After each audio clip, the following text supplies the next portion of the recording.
Day again, man. NBA team previews with Chris. Crispy Cap and the whole community come through. Um, we're not gonna take too much time on the intro. We're gonna go ahead and get right into it, man. We're gonna get right into it. So for the new people, um, I'm doing these team previews as a quick highlight of everything that's trying to transpire over the off season. I'll be discussing additions and subtractions, a recap of last season, and then expectations for the up and coming season for these teams. I'm doing 2 teams a day. I've done a lot of teams already. We almost done. Preseason is right around the corner as well. So, we really don't got a lot of time. If you missed any, feel free to go back and, tap back in and rewatch those. Yesterday, even though NFL Sunday, I broke down the Detroit Pistons and the Memphis Grizzlies. Saturday, we did the Pacers and the Warriors. Today we are doing the Miami Bucks and the Portland Trailblazers. And then on Tuesday tomorrow we'll look at the Oklahoma City Thunder and the Boston Celtics, which are going to be interesting to say the least, I think. Definitely tap in with me. The video I also posted it up top on YouTube. If you want to chime in and add your comments, you definitely can over there on YouTube as well. If you're watching the YouTube video, you find the video helpful, be sure to subscribe, like the video, all that good stuff. Let me know your thoughts, man. I'm doing these team previews. Everybody's not necessarily going to agree with me though, so I'm interested to see what everybody else got to say about these teams as well. But with no further ado, man, let's go ahead and jump in. Let's dive in, man. Let's start on the East Coast first. Let's look at well, actually, let's go out west. Let's go out west first, and let's talk about the Portland Trailblazers before we jump into the Milwaukee Bucks. I see my guy Snag though, and I know he probably want to talk about his Milwaukee Bucks. But let's go out Portland first, and talk about the Trailblazers and what we anticipate, or at least what I anticipate from this team this year. And then afterwards, we can get into we'll definitely get into the Milwaukee Bucks because I got some thoughts on them as well. Just kind of wanting to bring everybody kind of up to speed on these teams, which is why we do these team previews to, like I said, kind of bring people, just refresh people memory on what happened with each one of these teams, clarify roster moves, and last but not least, make us all better informed bettors, right? We're trying to win money. So the more you know, the more information you know, the easier it is to find an edge. And that's in every sport. But in the NBA specifically, we know there's a bunch of beat writers.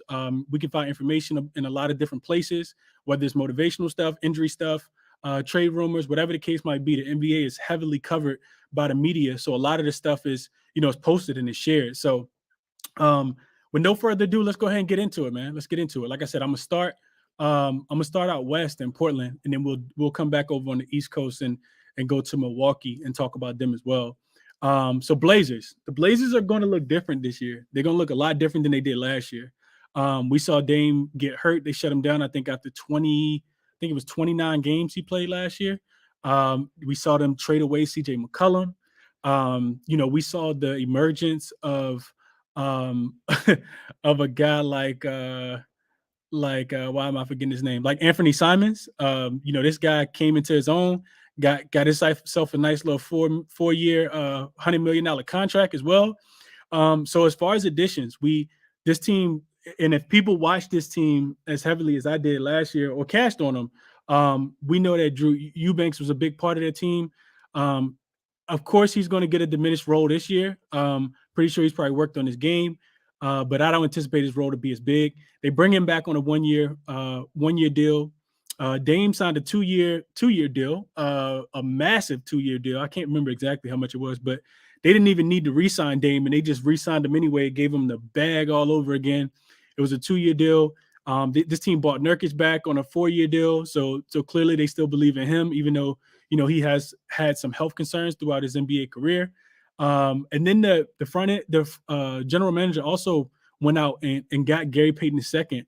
They signed him to a 3-year deal. A guy who went to school out there in Oregon, so he's probably going to be excited to play basketball for them this year. Definitely gives them some, a defensive presence at the guard position, which is something that they haven't had in an extremely long time. So you go out and get Gary Payton II on a 3-year deal. You also acquired Jeremy Grant in a trade from the Pistons.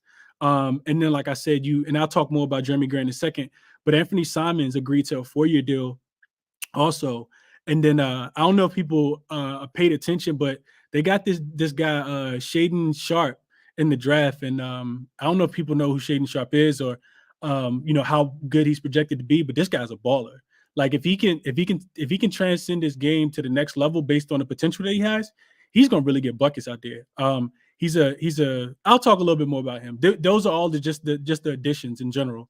As far as subtractions, they lost Joe Ingles. Excuse me. They lost Joe Ingles, and then Eric Bledsoe was also there, and they waived him. A veteran guard who they felt like they didn't need at the time, so they waived him. Last season recap, I talked about it already, right? This Blazers team shut down Damian Lillard after 29 games. They acquired serviceable players last season like Josh Hart, Larry Nance, and Justice Winslow. Those were all serviceable guys that they bought in towards the middle of the season or the end of the season and made a contribution for the team. Anthony Simons is going to be an interesting guy this year. So, of course, they trade away CJ. And the primary reason why they traded CJ McCollum away to the Pelicans was because of what they saw in Anthony Simons, somebody who can score the ball at a very elite level. And they're hoping that he can become a better playmaker as well. And, just kind of fill that void and do the things that CJ was able to do for this team. Extremely young guy. Man, he has a lot of potential. And if you watched him play, he scored a lot last year, including the last 2 months. The final 2 months of the season, he averaged 23 points before they shut him down as well. And then, of course, you get Coach Chauncey Billups back. Last year was his first season as the head coach, so getting that year of experience, I think will be good for him as well. So yeah, those are kind of the gist of what happened last year, additions and subtractions. Other offseason notes, I talked about it already, but this team is really Damian Lillard still has the keys to the car for this team. They're rebuilding around him as much as they possibly can, but you can tell based on how much money they gave him, especially when they didn't even need to do that. How heavily invested they are in this guy and trying to get the right pieces, centered around him because he's going to be their centerpiece at least for the next few years. So he's still the centerpiece, but do they have enough to make a deep run, right? And if they do, what is that deep run? Like what are the expectations for a team like this? So I talked about it a little bit already, but Shaden Sharp, he was the number one player in the country coming into Kentucky last year when he redshirted before entering the draft. So this guy came into Kentucky, redshirted, said he wasn't going to play, and then didn't play at all. Just went straight to the league, entered the draft. Like I said, this kid is super athletic, crazy bounce, can score pretty much on every level. You definitely have to develop defensively. But he has the likes, like his game is like in the making of like a Bradley Beal or a Devin Booker. If you just go, watch his highlights, watch his reels, he's a raw talent. I think he also had a quote where he said that, he think he could be one of the greatest players to ever play the game of basketball. So, not lacking confidence either. And then I talked about the addition already of bringing over a guy like Gary Payton II and Jeremy Grant. Jeremy Grant is an underrated guy, I think, just because he played in such a small market over there in Detroit. Jeremy Grant actually averaged 20 points a game over the last 2 seasons for the Detroit Pistons. So you bring in, somebody that can stretch the floor like Jeremy Grant. He can knock down the three, which gives, Nurkic and Damian Lillard time to, just be able to kind of space the floor better. It also creates it also puts another guy on the floor that can create his own shot. And I talked about Simons already. They gave Simons a 4-year deal that was worth $100 million. Last year, however, this team finished 27-55, one of the worst records in the Western Conference. Their projected win total this year is 38.5 games. So what Vegas is telling me Vegas is telling us that they expect this team to be better, about 12 games better, right? So 12 games, if you win 39 games, you still have a losing record in the NBA, right? It's 38.5 on Caesars, 39.5 on DK, on DraftKings. So I think the projected win total is just a tad bit too high, given a few things. First, right? First thing I'm thinking about is the health of this team, right? We know Dame's coming back after having surgery. He missed a lot of last year.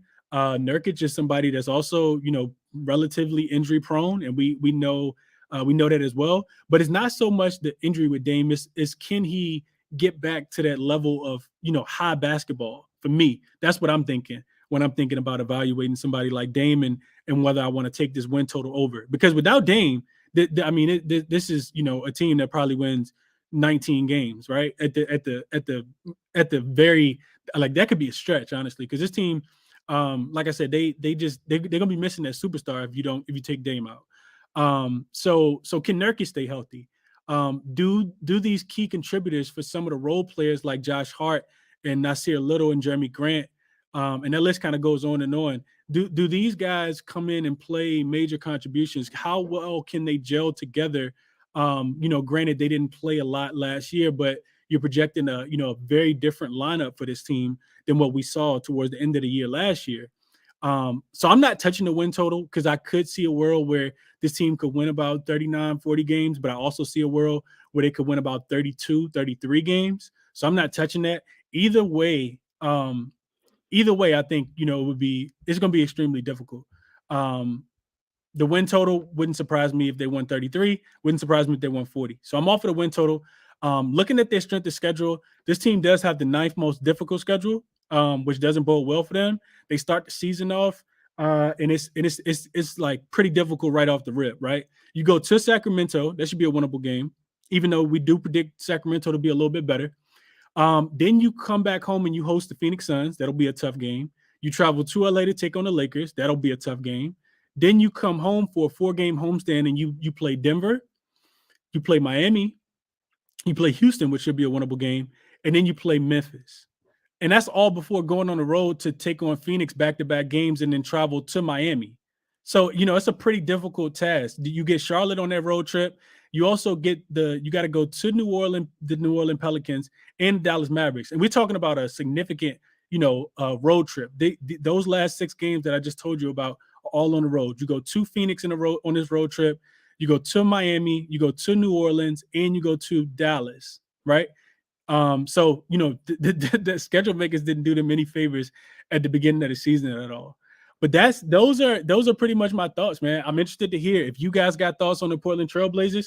Definitely chime in. Request up if you want to speak on it, or you can head over to the YouTube page and drop your comments off over there. What up, Mitch? I see Mitch in the chat. JR Sports is here. Appreciate you guys for being here as always. I see my guy Andy is in the building, so I'm gonna bring him up and let him share what his thoughts and expectations are on the Portland Trailblazers. And like I said, you guys don't necessarily have to agree with me. I'm just trying to make conversation, man. If you agree with me and you riding with me, that's fine. But I'm interested to see what you guys have to say, if you agree with me or not. Andy, I want to first of all thank you for being here, bro, and I hope you're having a good day. Take it away though, Andy. Tell me what your thoughts are on these Portland Trailblazers. Hey Chris, I missed a couple of days because I've just been a bit busy, but I checked out some of the recaps on your YouTube, and some really really good stuff there. Thank you, man. I appreciate it, Andy. Yeah. So anyone that's missed any of Chris's live spaces, they should definitely have a look at his YouTube recorded spaces, because those are really good as well. And I just wanted to start off by saying, I think you were bang on about their win total depending a lot on health. Man, by health, I think you specifically mean Dame more than anyone, because he's the key to this team. Jeremy Grant's great. He was great in the bubble as well against the Lakers, and he did a good job on both LeBron and AD whenever he was on them defensively. And there's no doubt that he's a great defender. He's a great wing defender, and he can knock down shots. But one of the main reasons he wanted to move from Detroit was obviously, one, to win more, and secondly, he wanted to be the number 1 or the number 2 option, which is why also he didn't want to come to the Lakers when the Lakers were exploring trade options. Jeremy Grant was someone that they looked at extensively, and he said, I really don't want to go to a team where I'm not the first or second option. And obviously he's not the first or second option anymore in Detroit. He's probably number 4 or 5 then with all the talent they have there. So I expect him to have more usage, going forward in this Portland team. Even though Anthony Simons is someone who I expect to have a huge season, I think I think I actually have him as one of my contenders for most improved. He had an insane season. I think he shot 47% on catch and shoot, shots on, I think, 3.5 attempts a game, which is absolutely insane. And he's like, that's on the small volume at the start of the season, and towards the end of the season, where he started getting more and more volume before they shut him down. He shot the exact same. He shot 45% on 5 attempts a game on catch and shoot, and his pull-up threes are on 43%. So there's very very little room for him to not improve that shot and be better at it, especially with Dame back. I'm expecting a big season. I think he's going to have a good 22, 23 point per game season on great efficiency. I think he's a ridiculously efficient player. And I think more eyes are going to go there once, they start winning some games. And if Dame's out, obviously that most improved player thing looks much better because, he's going to be the lead guard then. Mm-hmm. And Gary, I really like the addition of Gary Payton. I think they needed someone who has the defensive chops, which they've not had for a really long time. Like they've had, Robert Covington, and they've had a few players here and there, but they never had the chops in the guard position. It should also take like alleviate some pressure and from Dame having to come back and be thrust into a role where he's guarding the other team's primary best guard, right?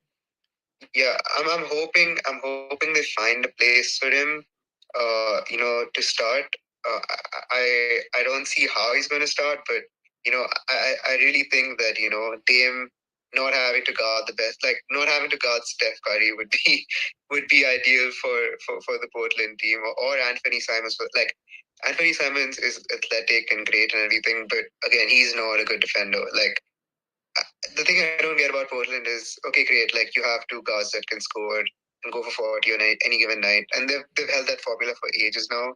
But you have this one all defensive guard, and so why not just start him? Like you can generally start him, and make sure Dame is Dame, and hide him in the corner while GB2 was going off, on the other guy, and making sure that they don't get dropped 40 on, which somehow every guard in the world has dropped 40 on. So I think that it's like, especially like if you look at Josh Hart as well, like he's a great 3-and-D guy. He's a great utility guy. I think that he did, and he went off for what, 40, 45 or something. Yep. Like Yes, one of his last games. So it's clear he has the ability. Like they have all the scoring ability. They have good tools. I don't think they're going to be a good team, like in the sense that I don't think they're going to be a winning team. I don't think they win more than 40 games. But like they have some good players that can develop. So Andy, answer this for me then, because because what you just said is really really close to their win total, right? So it's 38.5, and shout out to Mitch over in the YouTube comments said Dame revenge tour, which I like that. I like that angle a lot. I'm a big Dame guy. Like I love Dame. Dame's he's definitely one of my favorite guards. And before he got injured last year, he was my favorite guard. What do you anticipate? I asked you the same thing, Andy, that I asked Mitch in the comments. What do you anticipate if Dame can stay healthy this year? How many games do you think that they win?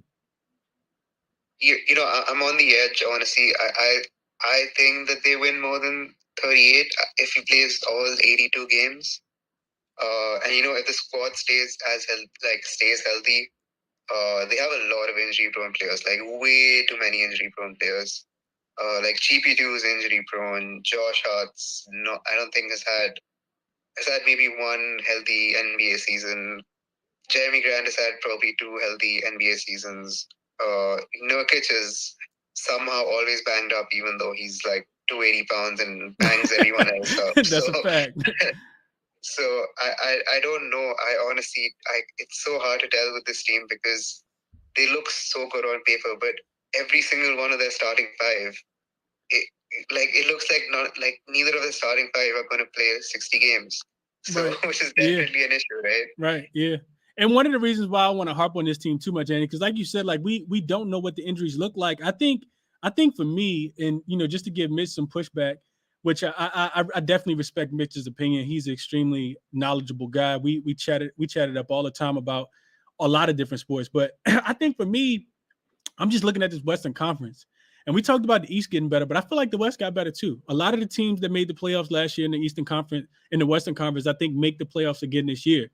And the only team that's in that mix that doesn't make it, of course, would be the Utah Jazz, who are going to, be in rebuilding mode this year. So that leaves one potential team to, be in the playoffs that didn't make it last year. So of the teams that didn't even make the playing game last year, we're talking about, the Lakers, the Kings, the Portland Trailblazers, and the Oklahoma City Thunder and the Houston Rockets. Of those teams, which I'm having a hard time. Like, of course, you add Dame back and they don't win 27. They don't go 27 and 55. But like, how many more games do they win, and who loses? Like, do the Kings get even worse? Because I think we thought the Kings would be at least close to their 30 and 52 record next year.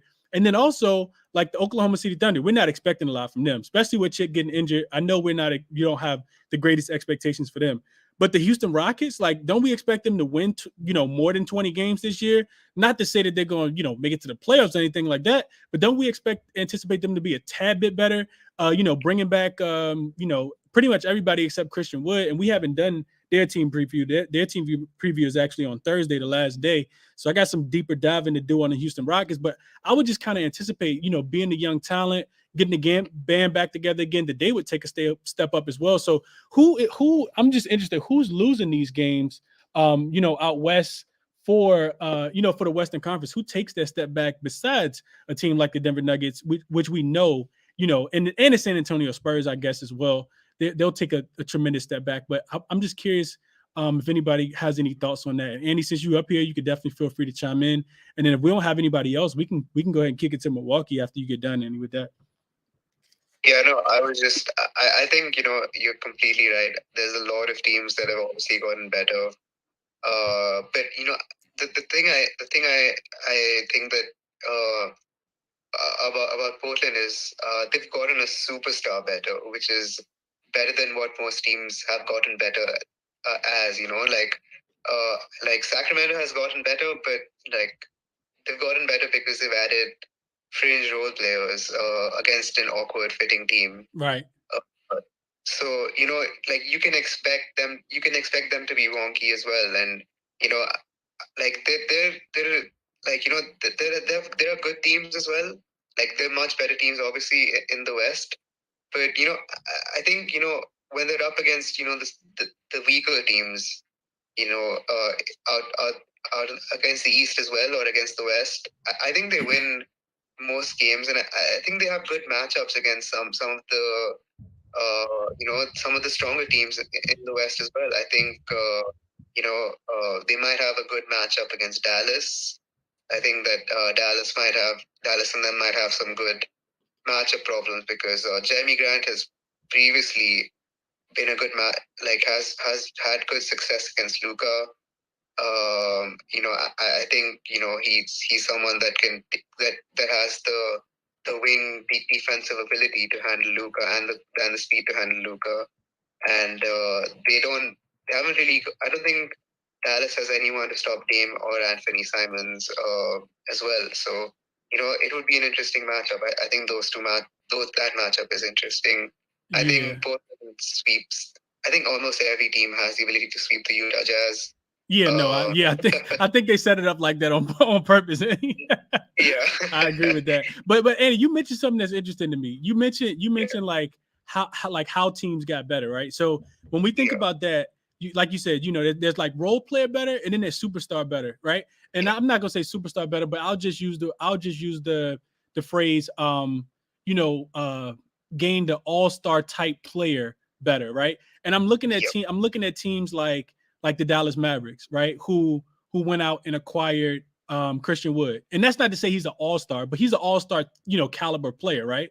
And then, Golden State, even though they won the championship last year, they only, I think, the big three play like 11 games together or something crazy like that. So like they're going to get, be back together.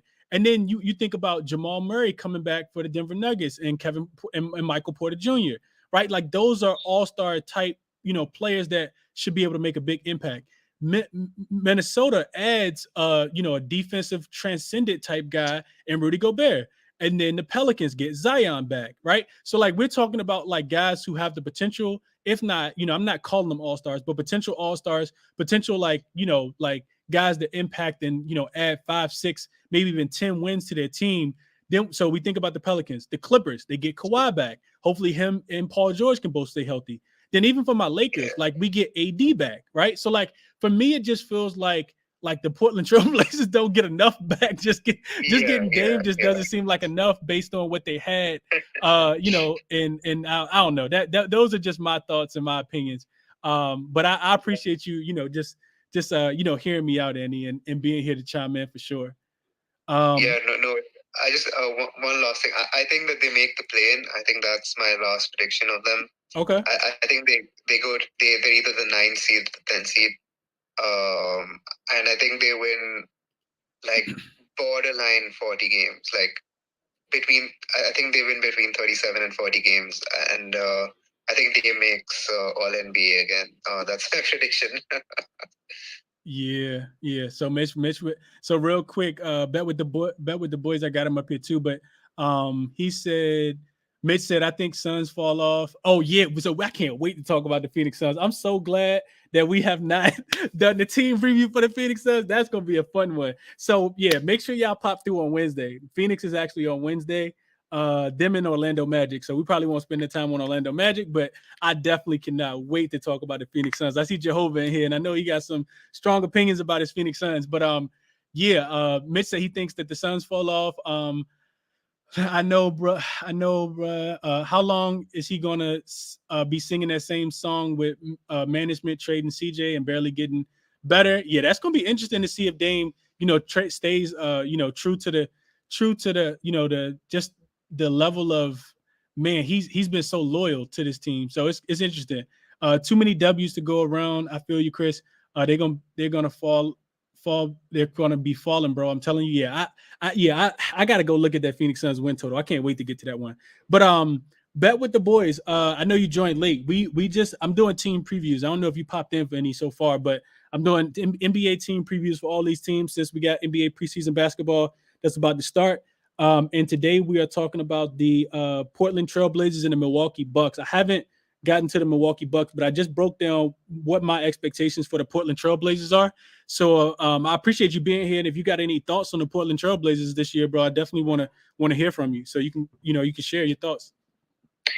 What's up, Chris? Yeah, I got no thoughts on the Blazers really this year. I was more here for the Bucks side. Okay, yeah, let's get into it then. I can shift over to the Bucks. Yeah, for sure. Yeah, let's get into the Bucks. So I think we did a pretty good job. I think like just in summary, I think what Annie said, what Mitch said over in the YouTube comments, I think for me only not clarifies, but only strengthens my argument for not wanting to take a win total on the Portland Trailblazers. Like I said, 38.5, 39.5 is really, really sharp, it feels like to me, for a team that, could have some injuries. So I'm just staying off of it. 38.5, 39.5. The books are anticipating them to be better.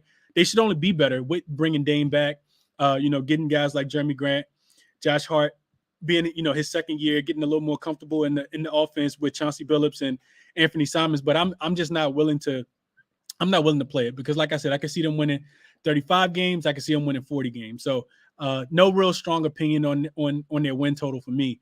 And like I mentioned, ninth most difficult schedule as well. So something else I'm not really wanting to talk about.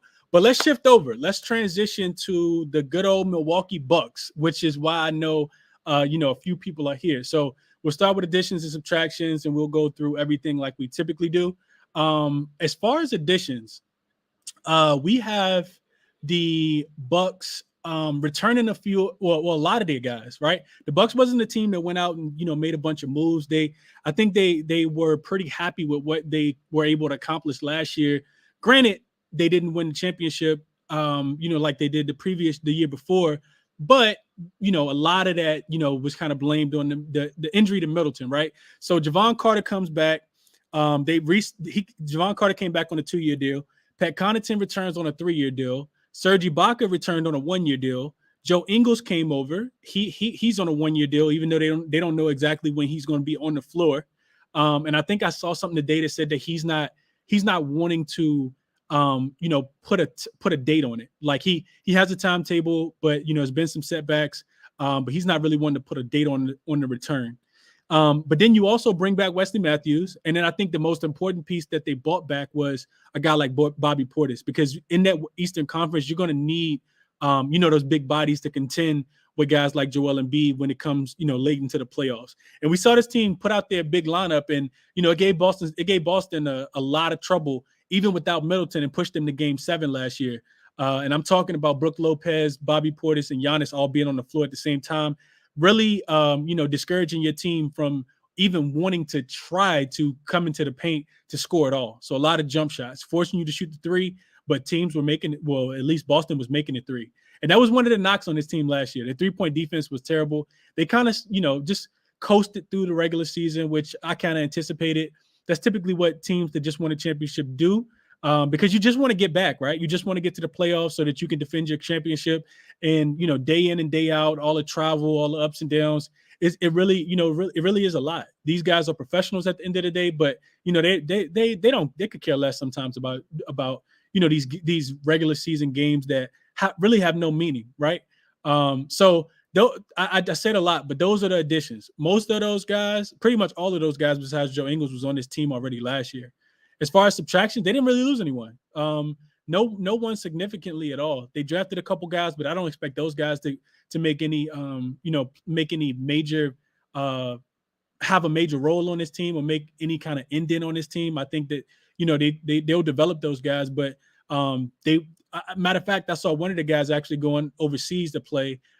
They just own the draft rights to him, and he'll probably come back for next year. So, excuse me, come back at the start of next year. So yeah, I think this team, they didn't panic because they lost. They understood that they lost because they didn't have Chris Middleton in their eyes, and they think that granted, having a healthier team this year, they're ready to run it back. They're ready to give Boston and all the teams out all the teams out east a run for their money to get to the finals.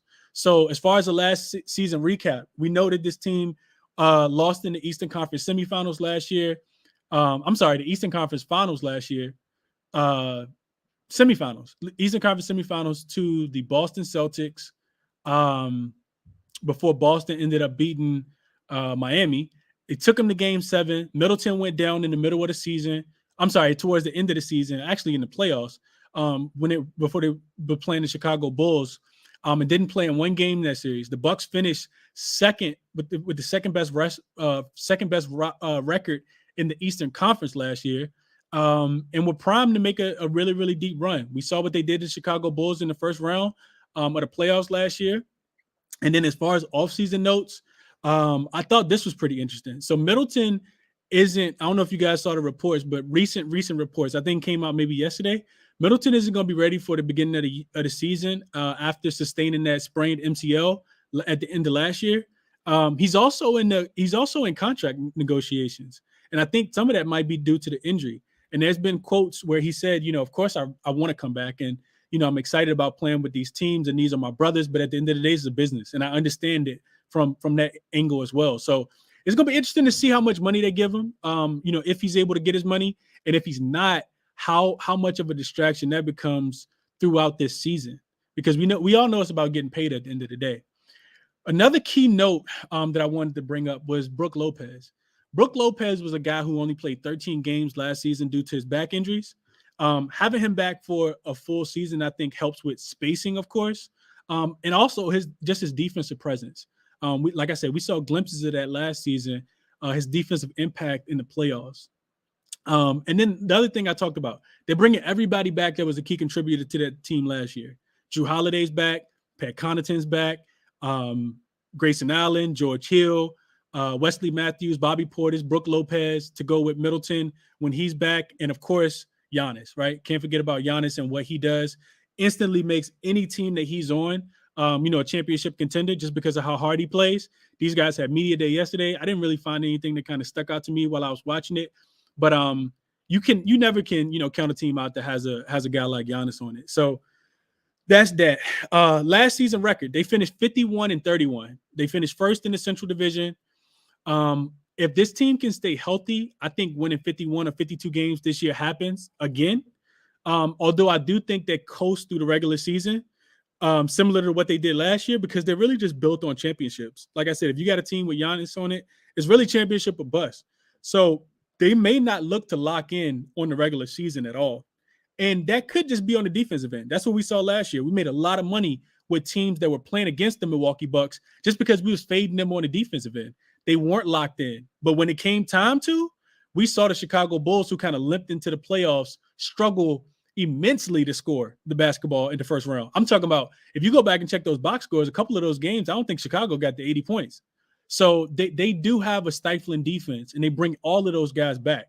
Projected win total for this year is 52.5. So that means that the books are telling you that they anticipate this team to be a little bit better than they were last year too. 2 games better. They won 51. Books, at least Caesars had them projected at winning 52.5. As far as the strength of schedule, this team has the 24th most difficult schedule, or you could say the eighth easiest schedule. I'm sorry, the 6th easiest schedule. Also, something to note before I be quiet is they also have the easiest first 20 games of the season if you factor in location and rest advantage. I don't know if people paid attention to that, but that's something that I'm, kind of keying in on. They also have 13 home games in their first 20. So a lot of easy games to start the season, which should probably, get them into a good groove. Looking at their schedule, they open on Thursday, October 20th, which is crazy. That's less than a month away. That's a TNT game in Philly. They play in Philly to start the season. Then they get Houston at home. They get Brooklyn at home. The Knicks at home. The Hawks at home. The Pistons at home. The Pistons at home. They travel to Minnesota to take on the New Look Timberwolves. Then you come back home. You get Oklahoma City before going to Atlanta, Oklahoma City Thunder, and Sacramento. So a lot of winnable games on this schedule to start the season off for the Milwaukee Bucks. Like I said, I would probably look towards their win total to go over.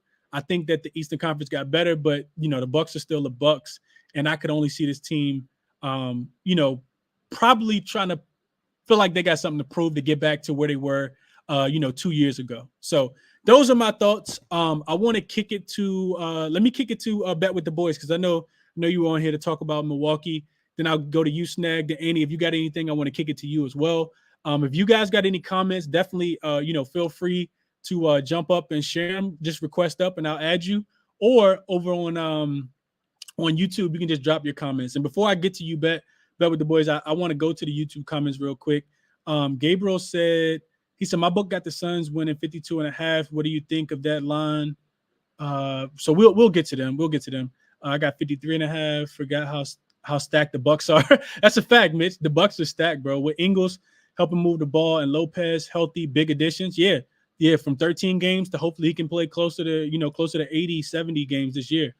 Bro, I'm excited, man. Why can't it be the first week of October? And I'm with you on that, Mitch. I'm with you on that. But those were the YouTube comments.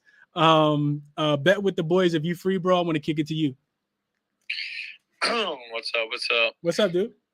Great breakdowns per usual, Chris. I'll just get right into it. The Bucks. So basically, the way I'm looking at this is, I'm a bettor, so I look at this from a betting aspect. I love the 52.5 win total. The over? Yes, the over. Okay. We won 51 last year. The Bucks won 51 last year. So the way I look at this is, before I even get into that, is I'm looking at this without Middleton. So Middleton is just a plus. So if we get Middleton back, I'm saying we as I'm a Bucks fan, but hey, when you bet on them, you feel like you are one of them. I know that feeling. Exactly, but having Middleton is a plus. So the way I handicap this is without him. So if they get him back the way he was playing, or if he's healthy or within contract, that's all just a plus, because we all know what kind of player he is. But I love this team, especially in the regular season. Looking at the schedule, all 82 games, I only picked out about 7 or 8 games where I see them as underdogs coming into it. So, as anyone that watched the NBA or best in the NBA has known, the past 2 years, the Bucks have been probably the biggest, heaviest favorites and pretty much all of NBA. Like, they'll get the big spreads, the biggest spreads of everyone. They'll get the -10s, they'll get the -12s. They win. They win a lot. They're a great regular season team. That kind of happens when you have Giannis on the team. So getting guys like Ingles, re-signing a lot of guys like Portis, and getting guys on the team that are just winners are going to help you reach that total. A little bit. I like to get a little bit about Marjan Beauchamp. I can never say his name right, but I'm a big fan of that guy. I think that was a great draft pick. You get like a 6'7" point guard, shooting guard. This fits right in with like the scheme they run with having tall guys playing good defense. Like that. So I think it'll fit right in there with Giannis and them. But just talking about strength of schedule to close it out is just, like I said, they won 51 last year. Getting 52 and a half total. They actually got an easier schedule this year than they did the last 2 years. And like I said, man, there aren't many games really where they're going to be underdogs in. They're going to be favorites and by multiple points in most of these games. Like, I think the line's already out for Philly with the opening day in Philly. I think they actually are underdogs in that game. I think like 1 or 2 points. But besides that game, I see maybe 1 or 2 other ones that they really could be underdogs in. And so I like if you want to bet the money line every single game for them, I don't see how you don't be profitable. So, but I like 52 and a half as the total, Chris. Nice. Okay. For playoffs, for the playoffs run, I don't like to speak on playoffs too much because you never know what you're going to get with health wise. But if you handicapping healthy, being really besides Sixers, I really don't see anyone taking them in the East. Yeah, those are interesting comments, but I think I agree with that. I think you get a really hungry and motivated Giannis. One of the things he did say yesterday in the media day, he said, I think Steph is the best player in the world because the best player in the world is the one that's left. The one that's left at the end of the day when the championship is being raised. And I think he loves that, right? I think Giannis loves that. We know that this guy is not, he doesn't need a lot to get him motivated, for these big time spots. And getting knocked off the throne sometimes is really all you need in order to find that motivation to get back to where you want to be. You don't want to be the second or third best guy in the world. You want to be the first best guy. And I'm pretty sure he feels that. He's motivated by that. So I agree with those comments, Bet, and I appreciate you sharing, bro. Real quick, before I come to Snag, NBA Props got some stuff in the chat. He said some interesting narratives going into the season. Bobby Portis publicly stating on Twitter he's gunning for 6 men. I didn't see that, so I appreciate you bringing that insight, NBA Props. And then Kid revealing that he intends on Christian Wood being the 6th man off the bench. So that's going to be interesting as well. I did see that one. Shout out to my guy, Joey. Me and Joey were talking about that one earlier. But yeah, I think that is interesting. He said NBA Props said he laid down plus 2,200 on Wood earlier on FanDuel. It's down to 1,600, and then Bobby Portis to win 6th man of the year is at plus 4,000. So you definitely worth sprinkles if you guys are long term future bettors. If you have a bankroll where you can invest, those could be potentially good odds. I haven't looked into that market yet. I've been just kind of paying attention to win totals and division win totals, but definitely something I'm gonna look into NBA Props, and I appreciate you sharing that. Yeah. But let's kick it. Let's back to the Twitter space. Snag. I know you here with the Fear the Deer talk, bro. Talk to me, man. Tell me what your Bucks gonna do this year. Hey, I already locked it in, man. I'm at 53 and a half to the over at plus 100. Coincidentally, the same night I locked it in, I guess Boston decided to book their flight to Cancun because it was just one thing after another. But I'm on 53 and a half, and like Bet with the boys said, this is one of the easiest schedules. 3 more wins from last year. I mean, obviously, it's easy to say that it doesn't seem like it's a hard thing, but my biggest thing is something that you already went over. Having Brook Lopez for a full season is going to make a difference because, like you said, we ain't coming out the gate with Middleton. Getting Middleton back is going to be a plus, but I think Brook Lopez and Giannis in certain matchups are just going to be able to take over. In addition with Drew and everybody else that was already there. But having Brook Lopez, when you need him, is also going to help. But I think over 53 and a half at even money, what I got, I definitely think these deers gonna take me to the counter, man. Okay, I like it, Snag. I like it, bro. And the other thing, while you were talking, Snag, one of the things that came to mind was what you reiterated about Middleton not being there. I hadn't thought about it from this perspective, but a lot of the times when you're missing those key guys, it's not Somebody necessarily. else is gonna step I was up. about to, that's where I was going, right? It's not necessarily the greatest thing, and you don't like that for your team. But if it's early in the season, it does give some of the other guys, a bigger piece of the pie, right? They get a little more usage, and from a coaching staff perspective, you can really develop those guys. You can figure out who you can trust and who you can't, so that later on in the season, when you need a guy, you actually have him. So yeah, Snag, I don't know if you meant to put your hand back up, but I definitely want to come back to you real quick before I kick it to Annie. No, I thought it was still up. But another thing too was what you went over in the beginning. Them stretching them home games and like the beginning of the schedule, if you will, being like a cakewalk outside of having to go see Embiid. I think they're gonna roll. Depending on what type of James Harden you get, they might take them boys down first too. Yes, man. It's gonna be interesting, bro. That the top of the Eastern Conference is gonna be interesting for sure, man. I'm excited, bro. Basketball is almost here. I'm so excited, man. If you watching on YouTube, you see the big smile on my face. Andy, let me kick it to you, man. What you thinking about the Milwaukee Bucks? And for anybody else who got thoughts on the Milwaukee Bucks, definitely feel free to request up. I posted up top the YouTube link if you guys want to hop in the comment section over there. Appreciate you guys for coming through. But Andy, tell me what you think about the Bucks, bro. Like you said, like everyone said, great regular season team. They're always motivated to win. They're always playing to win. Their coach is always playing to win. And I think they have winning players. They have probably some of the most impactful players in the NBA, which is why they have been so effective. And I think two of the points which you brought up regarding Middleton's contract and his situation regarding his injury is something that's obviously really interesting and something that's going to develop as time goes on. But Middleton's always been one of the guys that's a bona fide professional that has always put in the work, has always tried to be as professional as he can be, and he's a guy who's come out of the G League as well. He's put in the hard yards. He's earned every single accolade and every single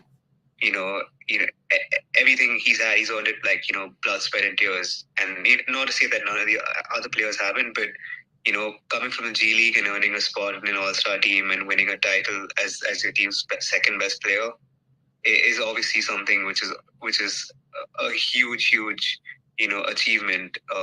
And I don't see the Bucks passing up and giving him a big extension. Like, he's not that old. He's 31. He has probably 3-4 years left at this level. Great defender, great shooter, etc.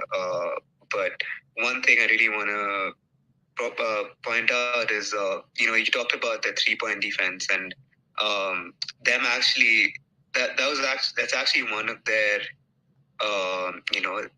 that's one of their tactics, is to make sure that the opponent lives and dies by 3 and not give them anything inside.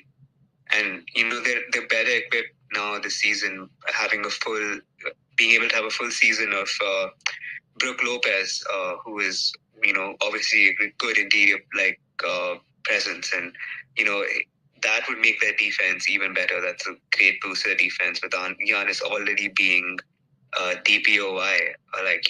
He's at that level, and I think he was probably snubbed last year. I'm not gonna lie. I think Giannis should have won DPOY last year.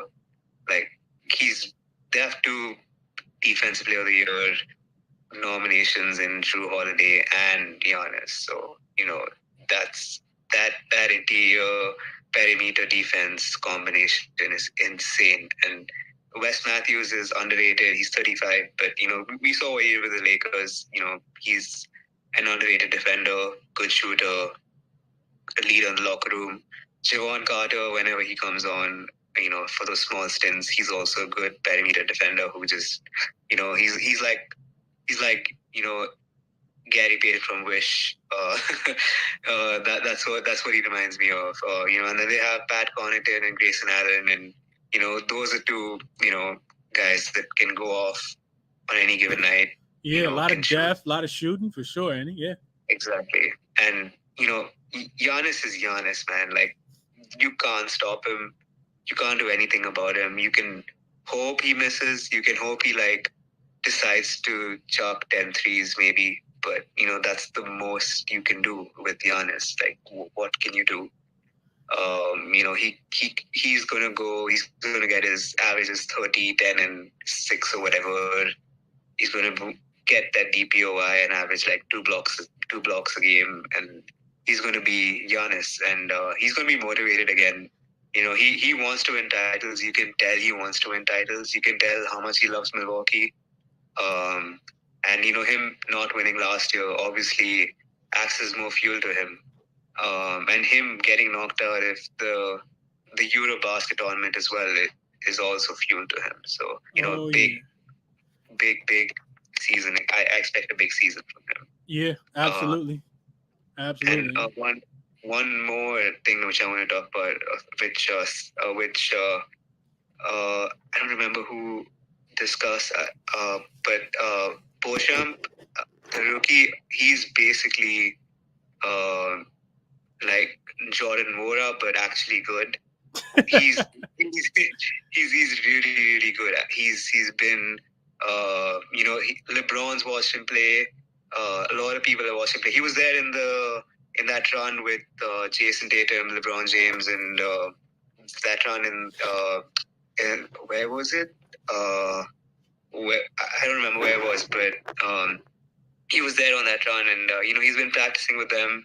So he's obviously good enough and respected enough to practice with them. LeBron and Jason Tatum won't just practice with right. some a guy who's not good enough to play yet. So if he gets minutes, I think he's going to do well in them. So that's just one thing I wanted to add. Yeah, so much depth, man, with a leader like Giannis. A team that should be motivated after losing last year. And then I think another thing before I kick it to you, Snag, is you just realize, after winning the championship and then you don't win the next year, you realize how short your window is, right? Like, if you really want to contend for a championship, and we know a lot of these guys are out here just to, get their money, collect their checks, and, that's it. But it's a couple guys in the NBA that, they really sleep, breathe, live basketball. Like, everything is basketball related. And, they feel a different type of way when they don't win. And Giannis is one of those guys. So I do think that, we haven't even talked about the defensive prowess that Jrue Holiday brings to the team. So we could go on and on, but I'm going to kick it back to you, Snag, before we wrap it up. What's up, Snag? No, I was just going to say, back to what, Annie was saying, you got the same team, and, if you was watching that Eurobasket, Giannis was, doing what he does, but Giannis is one of them people that, he's not going to go express, in the media, oh, yeah, I'm mad, or let you know that they got him pissed off. And like you said, Chris, when you win and then you don't, you realize how small the window really is. And I feel like, and I know you probably gonna hear this a lot, 'cause I'm gonna bet on Milwaukee until I can't no more. But the beginning of the season is basically gonna be a cakewalk. And now back to what Andy said with the defense, I think it's gonna change with Brook Lopez being able to be out there for the entire season, because he's coming back healthy. And in the beginning of the year, I don't think you're going to have teams putting up the same numbers from the line that they were before, just shooting Milwaukee's lights out, because we all agreed on even last year, they're going to let you shoot threes because you got to make them, because on the other end, you ain't stopping Giannis if he got the ball. So if you want to take threes with twos, go ahead, but they could shoot too. But I honestly think that Brook Lopez is going to be what makes a difference. Yeah, I would agree with that. And I think he definitely plays a much bigger role because he's available. We know the best ability is availability, and Bron kind of talked about that in his media day to day, right? And I don't know if it was a shot at AD or not, but that's a topic for another day. But yeah, best ability is availability, and he was only available for 13 games last year. So having him back, definitely is going to impact that team. He can stretch the floor, like I said in the beginning. He can, rebound the ball. He can, which is crazy because Brook Lopez was on the Lakers a couple years ago. We couldn't get him to get 3 rebounds, but all of a sudden he rebounding the ball, getting 10 rebounds, and it's crazy out there what he doing in Milwaukee. But it's I would agree with those sentiments though, Snag. Prop said all I want to know, the Snag like Giannis double in a win. Snag, what you think about that double in a win from Giannis, man? Prop, you might as well bet the over on me now. Just take whatever my odds are, just take it over. The double in a win. Okay. Yeah, I think I think we did a pretty good job, man, of wrapping up. I think somebody, as far as like the performance doubles, Chris, I think somebody to look at again this year, and I know, very, very, like, every now and then you would have people betting on Drew.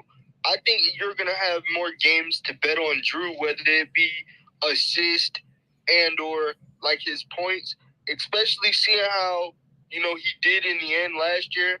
And once again, the beginning of the season being easy, I feel like there's just going to be matchups where it's like a red carpet for Drew just to go off.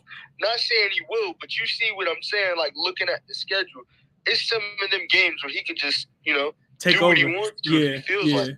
Yeah, no, I would agree with that.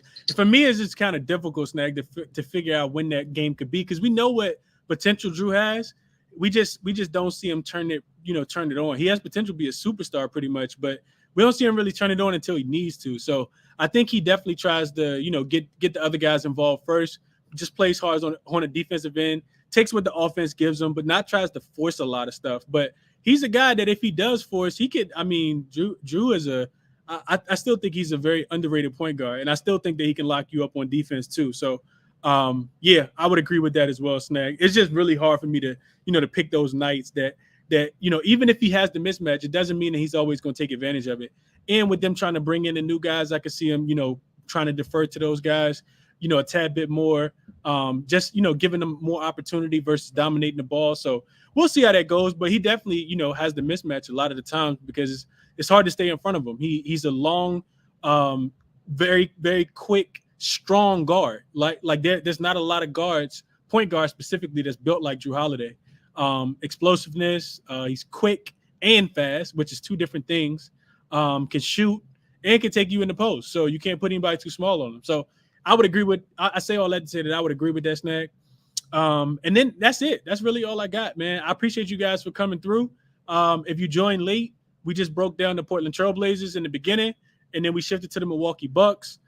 Excellent insight, I think, by Snag, by Annie, by Bet with the Boys who came through earlier, Mitch in the comment section, my boy Sai in the comment section, NBA Props. Appreciate you guys over on YouTube as well.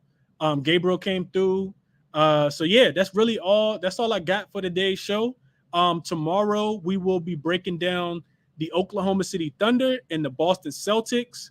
Then on Wednesday, the Orlando Magic and the Phoenix Suns. 5:15, just like it was today, Eastern Standard Time. And we got 4 teams left, which is crazy. No, 6 teams left. 6 teams left, and we'll be done with all the previews. If you missed any of these, you want to check out your favorite team, or what my synopsis and the Gambling Twitter synopsis is on any of these teams, feel free to just go back to the YouTube channel, man. It's a bunch of videos over there. I've broken out each team. They're not extremely long, about 40, 45 minutes.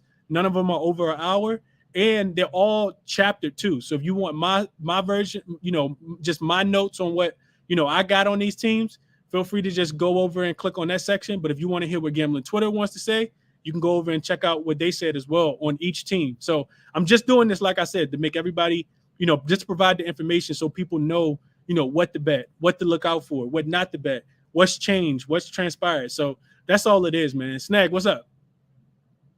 Nah, Chris, I was going to mess with you and say who you got hosting the Cancun tour tomorrow. But before you kick it off tomorrow, I got a for real question outside the Cancun tour, though. What do you think about the Robert Williams news coming out when it did? Don't you think that's something that should have been like out and known already? I think it might have been, Snag. I don't know. Like, I'll have to go look at that, but I think it might have been, but they just didn't like publicize it. I do think it's a little late though, Snag. Like, I do think that came a little late, like right before the season, because I know what you're saying. It was anticipated that Robert Williams was going to have the procedure done. He was only going to miss a month to 2 months. Now they're saying that Robert Williams is going to miss 2 months to 3 months, which is a lot more. So yeah, we're gonna talk about Boston tomorrow, man. They got a lot going on over there, and ain't none of the lot really good. There's a lot of bad stuff. But go ahead, Andy. You can chime in on that before we shut it down. Yeah, no, I mean that was genuinely crazy because they were like, he just needs to get it cleaned up or something, because there's apparently there was some bone next to his knee or something, and now they said he has a full blown procedure and that he needs like 2.5 months to 3 months to recover. And remember during the playoffs they said, oh yeah, he's fine, played with his injury. The injury is nothing. He's gonna be fine. So and they've done that like twice now, which is like that franchise is crazy, man. That's insane. Absolutely. It lets you know what these top level, executives and just the top guys in the NBA, what they're willing to sacrifice or what they're willing to, try to make the player sacrifice for sure. And then probably make them feel bad if they don't want to sacrifice it. But that's a conversation for a different day. We're not gonna get into all that. But yeah, like I said, excellent commentary for all you guys. YouTube link is in my profile on Twitter. If you guys want to check out the replay of any of these teams, you guys have a good night. Hopefully a successful bet in the NFL. I'm gonna jump into that, and then I'm gonna look at that Yankees and Blue Jays team total over 7.5. But I haven't placed anything yet. Best of luck on your NFL and MLB bets until we meet again tomorrow, 5:15, for the Boston Celtics and the Oklahoma City Thunder. You guys have a good evening. Best of luck on your bets.